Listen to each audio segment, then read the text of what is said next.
Je vais saluer d'abord les travaux de Madame Nathalie Fernando, qui est actuellement vice-doyenne à la faculté de musique de Montréal, et qui a écrit un article qui s'appelle Expérimenter en ethnomusicologie.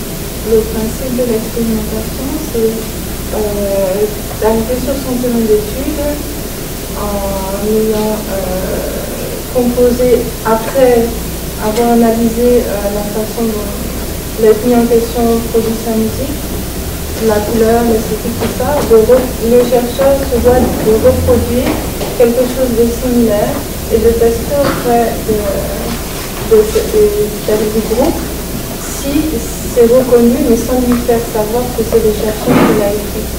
Et cette manière de fonctionner permet d'avancer dans l'approche sensible de l'esthétique musicale et du genre, de l'ethnie et du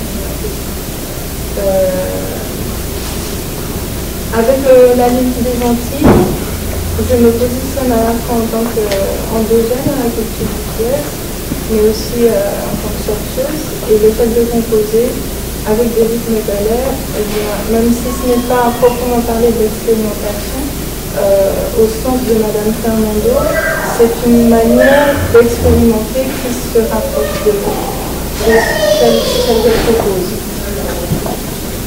D'autre part, le ballet, c'est un genre musical d'une grande richesse, et la qualité particulière du ballet, entre autres, c'est cette notion d'ineffable dont je en parler. Tout se passe sans rien dire, tout se fait dans l'expression d'un langage non verbal, et c'est une belle langue, la langue du tambour. Donc l'origine du mot ballet connaît plusieurs attributs, notamment Gros-Belair, qui serait originaire de l'ethnie Yoruba et qui représenterait la récolte de l'Igname. Et puis l'héritage aussi d'un rythme Congo qui se caractérise, qu'on retrouve au Brésil dans le candomblé, et qui se caractérise par 16 unités minimales. J'en ai fait l'analyse et j'ai noté que dans les airs de ballet, souvent on retrouve ces 16 unités minimales que Alan Lomax qualifie de short phrases. Avoir un soulage, moi c'est une phrase courte, mais 16 unités minimales. Voilà, la lyrique des Antilles, la lyrique fait référence au monde lyrique. Je vous invite, d'ailleurs je vais vous l'offrir, parce que ce livre qui représente les travaux de master de deuxième année parle justement de technique, de poétique, de savoir-faire, axé autour du chant lyrique, mais qui s'intéresse aussi aux esthétiques jazz et aux esthétiques traditionnelles ballet. Et donc je vous en fais cadeau puisqu'il y a quelque chose d'orthographe à l'endos, ça vous permettra d'aborder des sujets plus en profondeur. En matière de savoir-faire, je vous propose de regarder une vidéo. Pas certainement, c'est tout ça. Comme il y a les tigres, il y a plus de gestes qu'on a perdu. Tu mets le chapeau dessus, tu tapes, pousser le tambour. Après tu le passes au feu. C'est les tambours comme sujet là. Tambour comme ça. Et le chapeau, ça fait quoi? Un souffle le son, c'est pour souffler le son.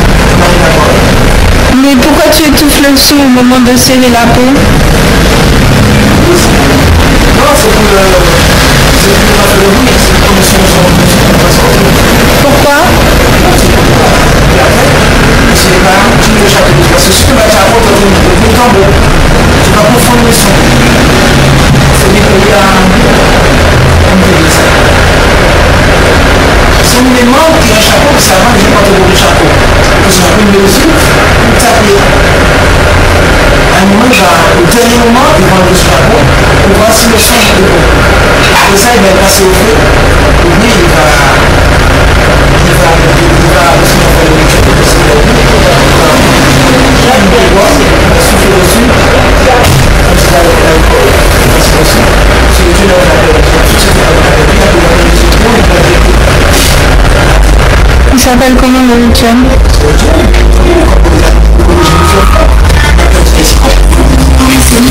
dans l'islam.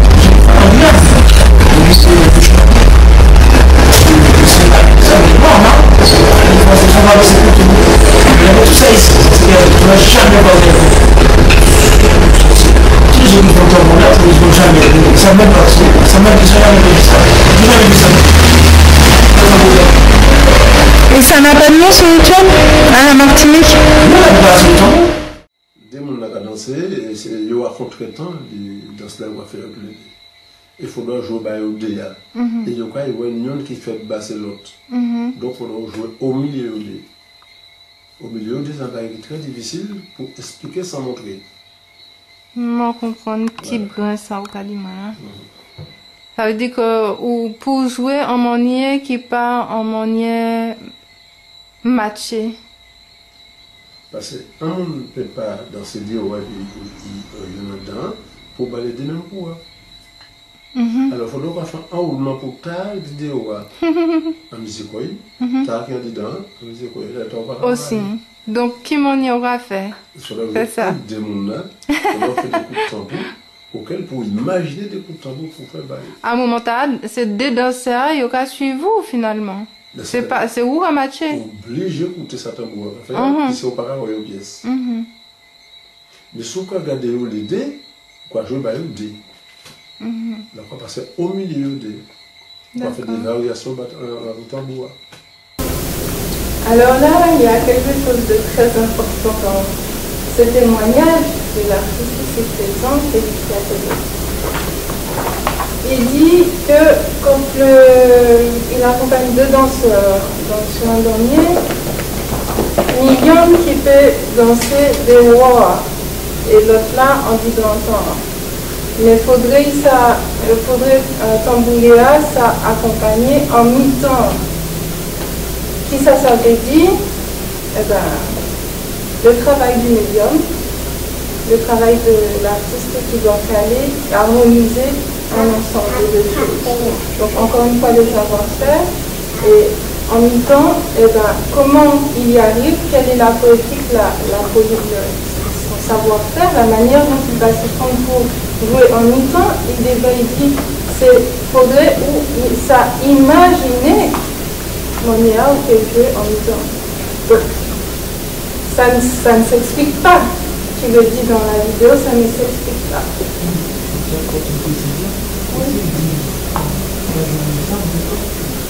Il peut jouer à l'avantage de l'homme depuis qu'il fait son état. Oui, mais ça requiert un travail d'équilibre qui veut dire que finalement le travail n'est pas accompli d'une part ou d'une autre, c'est un travail qui vient enrichir, harmoniser, équilibrer. Donc il n'est pas défini en soi. Il va faire appel à un savoir-faire, qui est celui du tambour.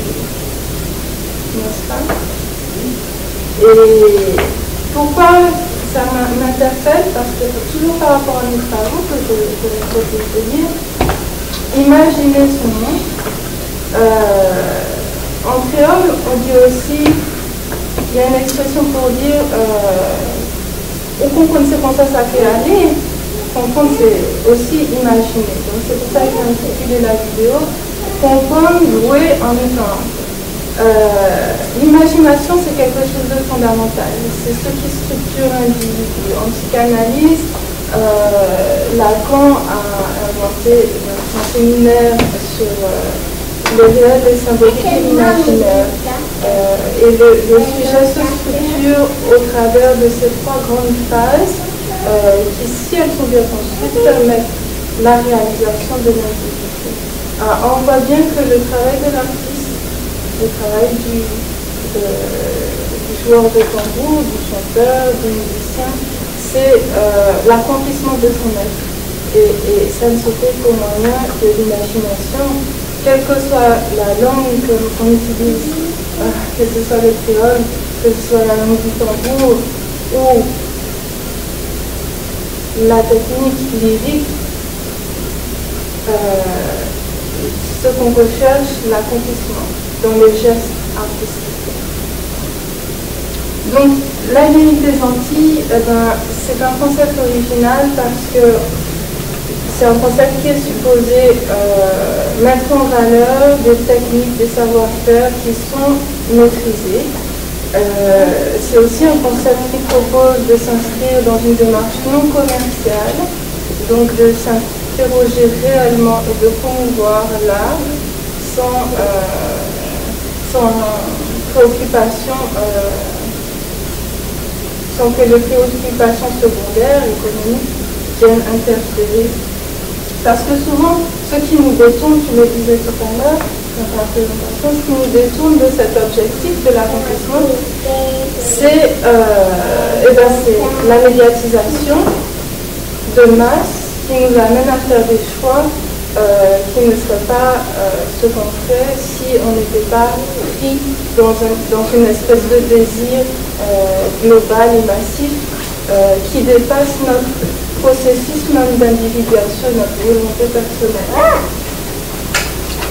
Et puis on pourrait qualifier le concept de l'unité d'emprise écologique parce que c'est revenir à la nature profonde des choses que d'utiliser la matière brute, le tambour, le bois, brut parce que ce sont des matériaux naturels qui n'utilisent pas les technologies de l'amplification sonore, l'électricité. C'est la main de l'artiste qui va générer des sonorités, qui va générer la queue des sonorités, par exemple. Les harmoniques qui viennent enrichir la fondamentale et parfois même qui vont prédominer sur la fondamentale du chanteur, qui vont faire la couleur du chant. Donc c'est... Oui. Souvent sont supprimés avec l'amplification. Oh, ça disparaît totalement. Vous écoutez un chanteur à l'opéra et vous l'écoutez sur un disque, point. Ce sera jamais pareil. Si vous avez le sentiment que c'est pareil, c'est parce que justement les 3/4 des musiques sont amplifiées en direct. On modifie la sonorité, on rajoute des graves. C'est la table de mixage, là, pour une piste, vous pouvez mettre de la reverb, des graves, des aigus, et des tutti quanti, je ne sais pas combien d'effets vous pouvez mettre dessus. Ce n'est pas le son naturel qui vous parvient. C'est un son chimique. Vos oreilles sont décultivées. On vous apprend plus, vous avez plus cette possibilité de cultiver votre audition personnelle. D'ailleurs, jusque dans la formation de l'oreille, nous sommes des individus singuliers. Toujours les travaux du physicien Hermann von Helmholtz, il explique la constitution de l'oreille. Chaque cilié a une taille différente. Et la sonorité qui parvient à l'oreille va faire entrer en vibration un cilié parce que la constitution du cilié est faite justement pour vibrer avec cette fréquence harmonique. Alors, un petit peu à la manière du cosmos, vous savez que les planètes, quand elles bougent, elles ont des sons qui peuvent varier d'1 à 2, 3 tons. Depuis le Moyen-Âge, les physiciens s'y intéressent. Et nous, c'est pareil. Jusqu'à dans les moindres ciliés de l'oreille, eh bien, vous avez une caractéristique qui personnifie cette membrane et qui va faire qu'elle rentre en vibration avec telle sonorité. Donc on voit la complexité de la chose et on voit comment on est détourné de notre nature originelle. Donc je vous ferai cadeau parce que de ce livre aux personnes qui sont présentes, vous êtes peu nombreux, pour que vous puissiez avoir accès à mes travaux qui traitent justement de tout ça, des techniques, des savoir-faire, sans se focaliser parce que ce qui se passe généralement c'est qu'on se focus sur l'esthétique, le style, mais le style est second. Il témoigne, en tant que miroir de l'être, d'une technique d'un savoir-faire, d'une poésie.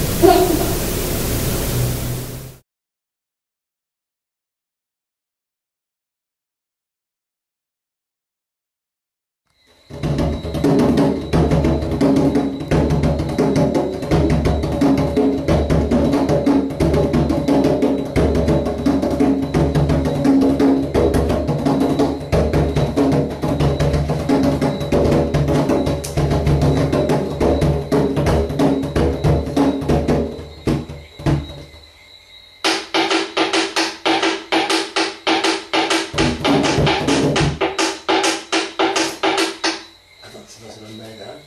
Allez, pas vite. Qui rapide? Non, pas plus rapide.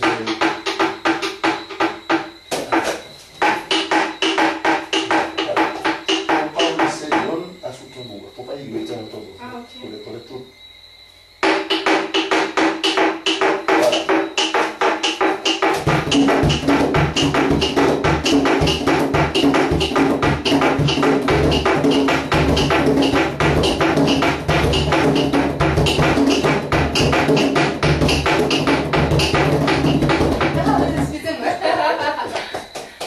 Pourquoi elle peut être dégarée? Ah oui, moi j'ai comme excusez-moi. C'est pas après je vous bonifier là.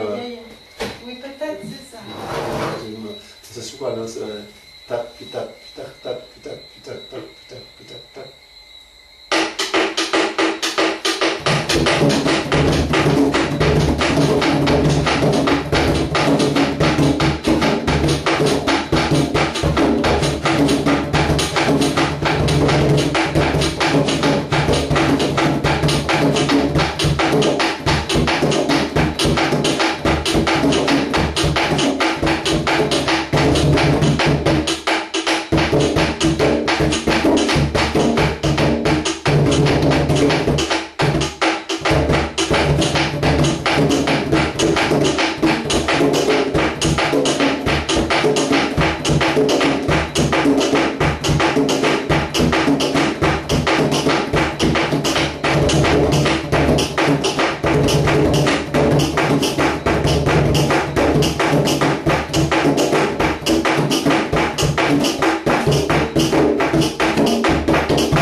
Alors voilà, qu'est-ce qui se passe? Je commence à jouer le petit bois, mais je ne suis pas dedans du tout. Et Félix cherche, il ne dit pas tout de suite que ça ne va pas. Il écoute, il regarde, il ne comprend pas, il regarde avec sa sensibilité interne parce qu'il a les deux tournés. Mais il ne comprend toujours pas ce qui se passe. Alors du coup, il va regarder avec ses yeux, il se tourne. Et là, il observe que le tibois, là-bas, reste accolé trop sur l'arrière de la tête du tambour, qui fait que la vélocité n'y est pas pour la frappe. Voilà ce qu'on appelle de la pédagogie, dans le respect peut-être, on est respect.